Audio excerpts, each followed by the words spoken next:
A graça e a paz, amados, bom dia, boa tarde, boa noite, dependendo do horário que você estiver assistindo esse vídeo. Eu estou gravando ele de manhã, então bom dia. Está assistindo à tarde?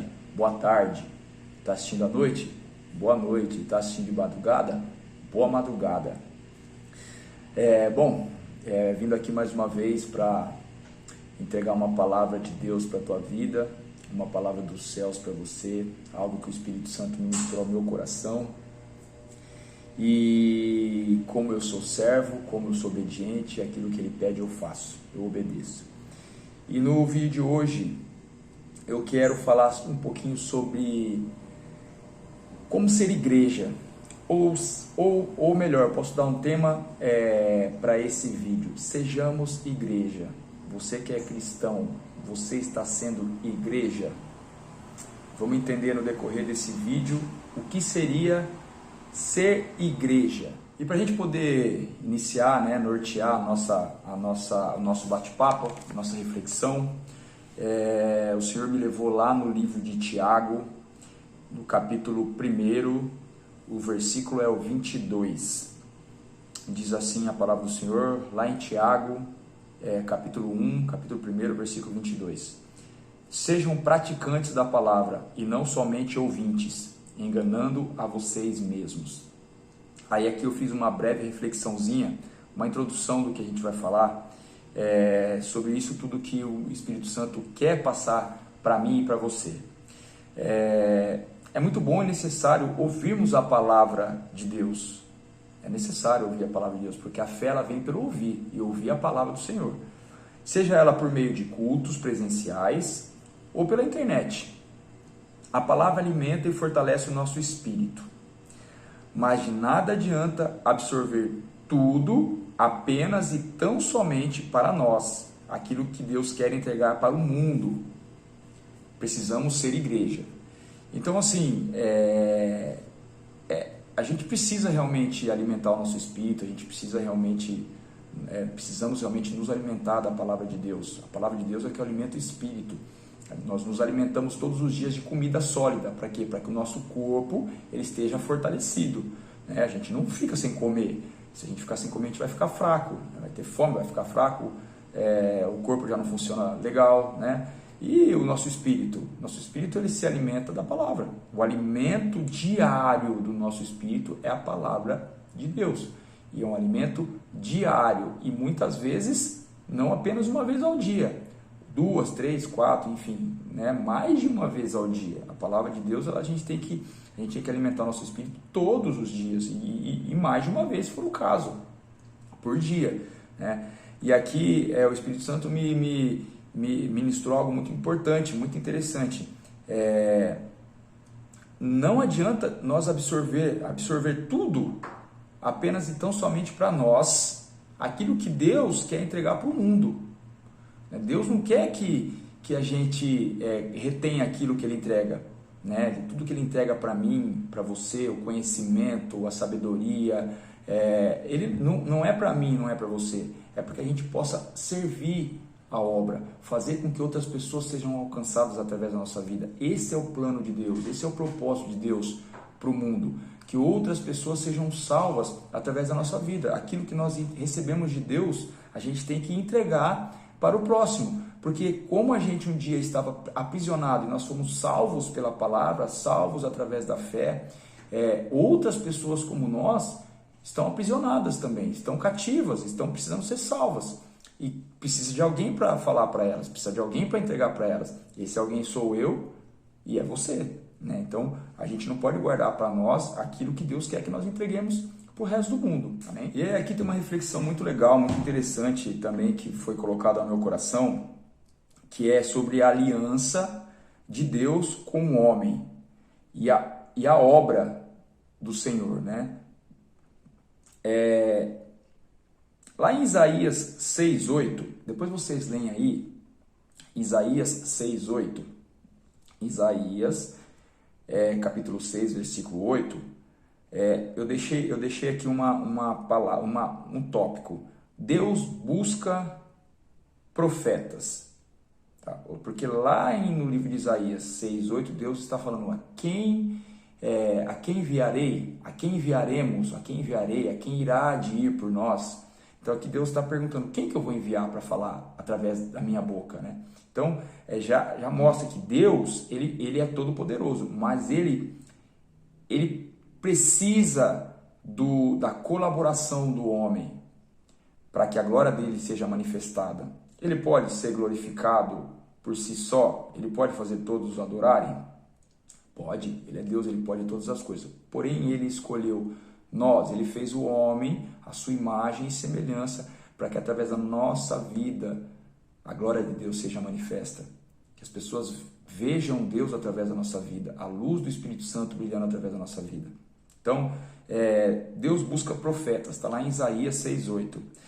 E aqui uma reflexão: Deus criou o ser humano com o propósito de estabelecer uma aliança íntima e eterna, para que a sua vontade fosse estabelecida na terra através do seu povo.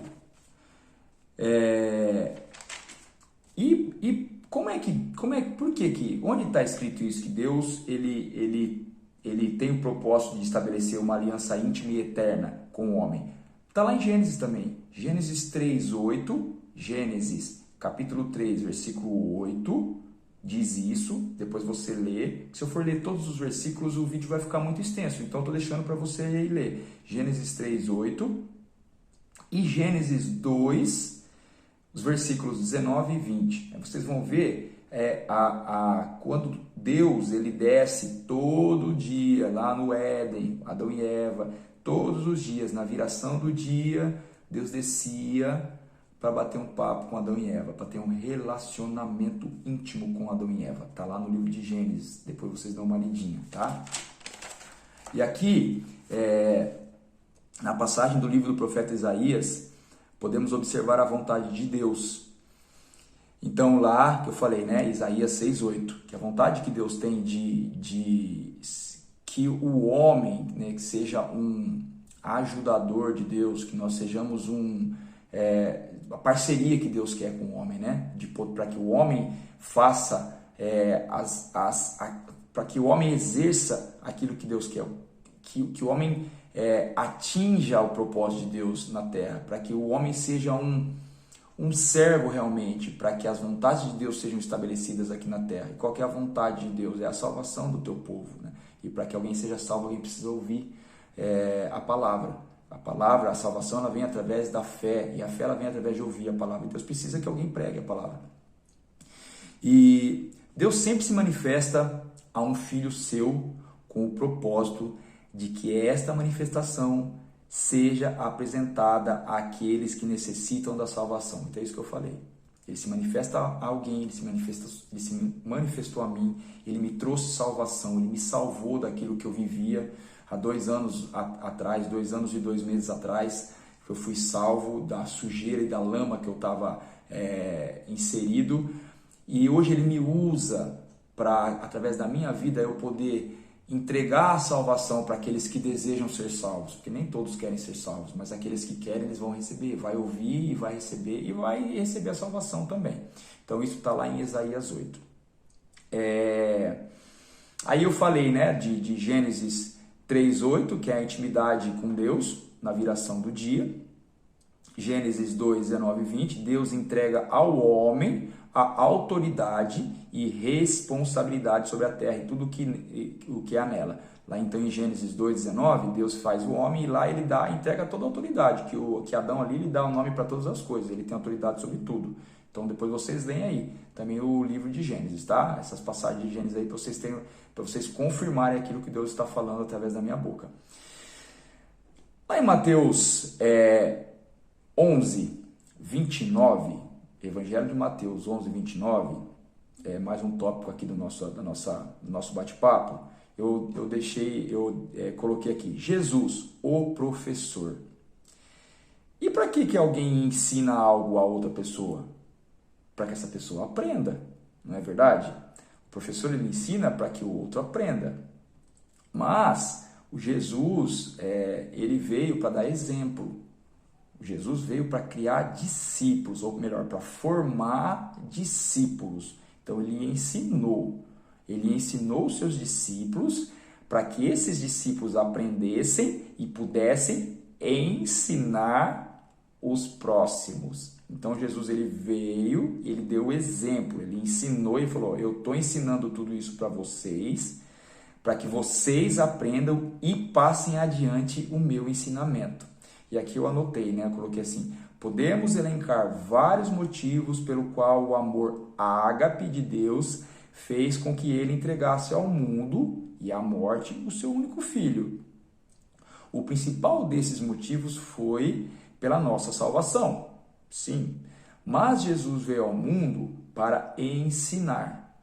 Ele foi o maior de todos os professores e também para formar discípulos, para que esses discípulos também fossem professores, ou seja, ensinando a palavra, o caminho da salvação. E lá no Evangelho de Mateus, ainda no capítulo 5 e no versículo 13, eu anotei: o sabor da presença daquele que é templo do Espírito Santo na vida das pessoas que o rodeiam. Então lá Jesus fala que devemos ser sal, né? E para que o sal vem? Para dar sabor. O sal ele é muito interessante, porque quando tem muito o sal a gente consegue discernir o sal, uma comida com sal, né? O sal ele dá muito, se tiver muito sal, a comida fica muito salgada. Se tiver pouco ou quase nada de sal, a comida fica sonsa, né? Se tiver no ponto certo o sal, a comida está ok. Então, lá em Mateus 5, 13, Jesus fala que a gente tem que ser o sal da terra, né? Então, para a gente dar sabor, para que a gente possa levar sabor à vida daqueles que estão necessitados de sabor, a vida daquelas pessoas que estão insossa, que estão sem realmente sabor, sem um propósito, a vida daqueles que estão caminhando em círculos. Em Mateus 5, nos versículos 14 a 16, devemos chegar para ser luz onde quer que estejamos, em qualquer que seja a situação. Foi para isso que Jesus nos escolheu. Então, lá em Mateus 5, 14, 16, ele fala que devemos ser luz, né? Que você não pega uma lanterna, na época lá eu esqueci o nome da palavra, uma candeia de luz e coloca debaixo de uma bacia. Não, você pega uma lanterna, uma luz, né? Uma lâmpada e coloca em cima para que ilumine a todos. Você não coloca debaixo de algo. Você coloca em cima. A luz, ela tá para ficar em cima, iluminar a todos. Então, nós cristãos, aqueles que servem realmente a Jesus, que entregou a vida para Jesus, nós devemos ser luz. Nós devemos estar por cima, acima, dando exemplo, iluminando a vida daqueles que estão ao nosso redor, para que através dessa luz, a treva que está na vida daquele nosso irmão seja ofuscada, porque onde a luz chega, a escuridão se dissipa. Não tem como ter escuridão com luz. Onde a luz chega, onde os filhos da luz chegam, os filhos da escuridão, eles têm que sair. Não tem jeito. Porque eu dei um exemplo esses dias atrás. Fica um tempo num quarto escuro e de repente acende a luz. Você vai ficar com o olho assim, né? Fica meio ruim, né? Até você se acostumar com a luz. A escuridão ofusca. Então, quando você chega com o Espírito Santo, aquele que está com o espírito de treva, os espíritos têm que se afastar. Tem que sair, porque a luz tem que realmente brilhar, a luz tem que ficar por cima. Amém? E lá no Evangelho de Marcos, no capítulo 16, nos versículos de 15 a 18, está a confirmação, através de Jesus, do propósito de Deus para com os seus escolhidos. Ok? Marcos 16, versículos de 15 a 18. E para confirmar aquilo que Deus quer de nós, no capítulo 16, nos versículos de 15 a 18 do seu Evangelho, Marcos nos revela qual foi a última ordem de Jesus antes da sua ascensão aos céus. Que levemos a palavra para aqueles aos quais a nossa voz alcança. Vem cá, filha, fala um oi aqui. A minha pequenininha tá aqui, tá junto comigo. Fala um oi pra galerinha. Oi, Eita, gente. ela falou em línguas, você viu?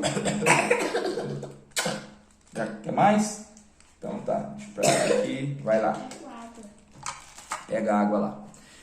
Amém? Então, é isso que Jesus fala lá no livro de Marcos, né? Que levemos a palavra àqueles aos quais a nossa voz alcança. E Deus fala, né? Deus fala assim, ide. Deixa eu pegar aqui, só para terminar aqui, falar para vocês. Marcos 16, 15, 18. Jesus fala assim, e disse-lhes, vão por todo o mundo e preguem o evangelho a toda a criatura. Quem crer e for batizado será salvo, quem, porém, não crer será condenado. Esses sinais acompanharão aqueles que creem. Em meu nome expulsarão demônios, falarão novas línguas, pegarão serpentes, enfim. O que Jesus deixou como último mandamento, né, ou como última ordem para os seus discípulos, antes que ele pudesse subir aos céus na sua glória? Ide e pregai, ide até os confins da terra e pregai o evangelho a todos os povos, a todos os povos. Então essa é né, aí aqui eu concluo, né, eu faço a conclusão. Deus nos deixa muito claro, por meio de sua palavra, o que ele quer de nós. O que ele quer de nós? Que preguemos o evangelho, que falemos dele, que falemos do amor dele, para que outras pessoas possam ser salvas. Que por meio desta mensagem, você e eu possamos entender a grandeza da nossa responsabilidade na vida daqueles que estão aprisionados em trevas. Pelo poder do pecado, ou seja, sejamos igreja. Para que as pessoas vão na igreja? As pessoas vão na igreja para ouvir a palavra. As pessoas vão na igreja para se encher de Deus. E você está sendo igreja na vida do seu irmão? Você está levando a palavra? Você está recebendo e você está passando adiante? Você está sendo igreja? Você está fazendo com que o seu irmão queira se achegar perto de você? E quando ele se achega perto de você, o que você fala? Você conta os seus problemas, você murmura, ou você fala do amor de Deus, aquele amor a qual você foi salvo. Para que as pessoas, para que aqueles que precisam de salvação, ouçam aquilo que Deus fez com você, que Jesus fez na sua vida, para que essas pessoas queiram o que você tem, o que você teve, que essas pessoas queiram essa luz, seja a luz, para que outras pessoas possam ser iluminadas pela sua luz. Seja igreja, que sejamos igreja, que sejamos luz. Amém? A gente não pode ouvir aquilo que Deus coloca no nosso coração e guardar. Ninguém é baú para guardar as coisas. Você tem que propagar aquilo que você recebe. Você tem que replicar aquilo que você recebe. Tem muita alma aí fora necessitando de salvação. E para que essas almas sejam salvas, elas precisam ouvir a palavra. Elas precisam ouvir de Jesus. E quem vai pregar Jesus para essas pessoas? Você e eu. Precisamos entender isso, que não basta a gente apenas ir na igreja e receber o que Deus tem. A gente precisa ser igreja para a gente espalhar aquilo que Deus nos entrega. Amém? Que você possa entender no seu coração, que o Espírito Santo possa ter falado poderosamente na sua vida e que você entenda que você não pode ficar inerte àquilo que Deus quer da sua vida. Jesus quer que você pregue o Evangelho. Jesus quer usar a sua vida para salvar almas, para salvar outras vidas. Amém? Que você entenda isso, que você coloque isso em prática, que você comece a buscar o entendimento, o conhecimento através do Espírito Santo, que só se adquire aqui, ó, na palavra. É a palavra que vai te dar conhecimento, é a palavra que vai te dar entendimento. Lê, começa a ler, no começo você não vai entender nada, mas persevera na leitura, persevera na busca, que o Espírito Santo vai fazer obra. O Espírito Santo vai começar a fazer com que as palavras criem vida, e que essa vida ela vai entrar dentro de você, vai consumir você. Amém? Deus abençoe a tua vida, Deus abençoe o teu dia, Deus abençoe a tua semana, o teu mês, em nome de Jesus. Beijo no coração de todos. Tchau, tchau.